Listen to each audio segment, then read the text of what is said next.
Doctor इलामा मोहम्मद इकबाल रहमतुल्लाह अलैह ने अपनी शायरी के जरिए बताया कि अगर हमें बाइसियत कौम जिंदा रहना है तो हम अपने दिलों को जज्बा ईमानी और खुदा पर कामिल यकीन के नूर से मुनव्वर करें।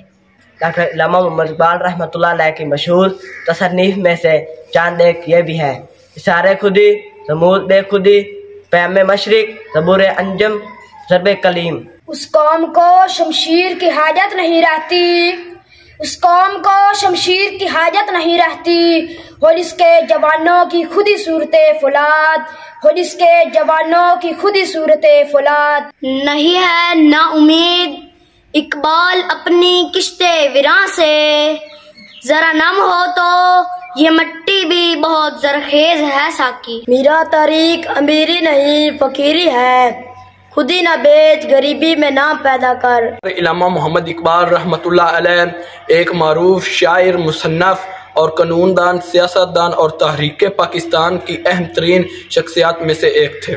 से जो बात निकलती है असर रखती है, पर नहीं ताकते परवाज रखती है।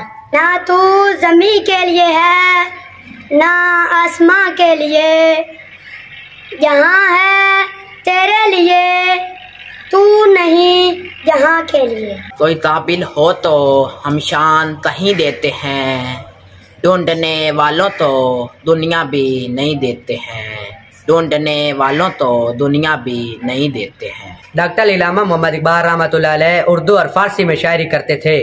यही उनकी बुनियादी वजह शोहरत है। उनकी शायरी में बुनियादी रुझान तसव्वुफ और अहयाए इस्लाम की तरफ था।